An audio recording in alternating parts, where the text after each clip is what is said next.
Welcome to Firefighting in Canada This Week.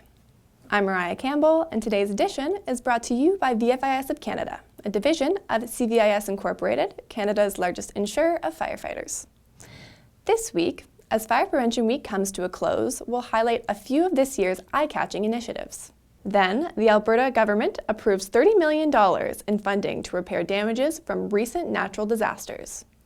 And in the October edition of Firefighting in Canada, the podcast sponsored by Draeger, host Tom DeSorcy speaks with senior broadcast journalist and city councillor Steve Darling about the fire service and modern media.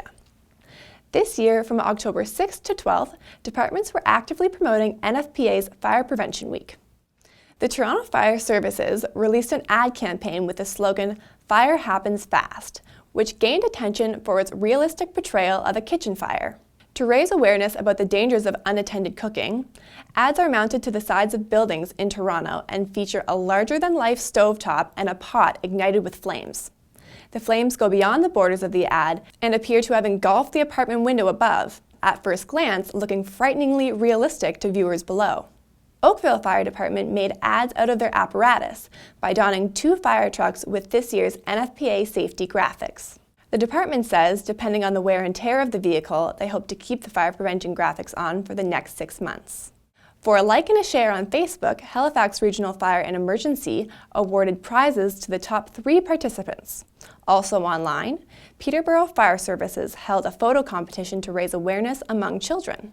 On theme with this year's Fire Prevention Week slogan, "Not every hero wears a cape, plan and practice your escape," kids were encouraged to dress up as superheroes and have themselves photographed checking smoke alarms and detectors. The Alberta government approved $30 million in funding to repair damages from recent natural disasters.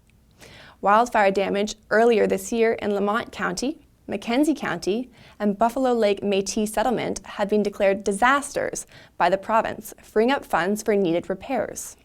Funding will also be divided between Lesser Slave River, Rocky View County, Yellowhead County, Lac Ste. Anne County, Parkland County, Brazeau County, and Stony Plain to repair disasters caused by flooding and heavy rains. The Municipal Affairs Department says the disaster recovery program will include $12.2 million for preliminary claims submitted by the communities, reports the Canadian Press. The remaining cash will go towards repairing damaged roads, highways, and other infrastructure. In the October edition of Firefighting in Canada, the podcast sponsored by Draeger, host Tom DeSorcy speaks with senior broadcast journalist and city councillor Steve Darling about the fire service and modern media. Together, they discuss the difficulties of accessing reliable sources in the age of misinformation. Darling gives tips on how to develop relationships with journalists, navigate online sources, and deliver information on social media. He says social media is not the enemy, but fire chiefs must think critically about the information provided online. I don't think we'll ever lose the fact that we'll get good information from social media. It's the misinformation, I think, that overwhelms the good information, and that's where the problems arise. And I think that's where we have to be very, very careful as to what we're consuming online as the truth.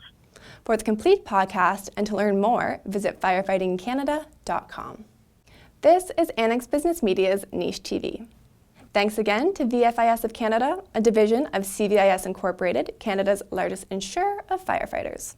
Stay tuned for our next episode on Friday, October 18th.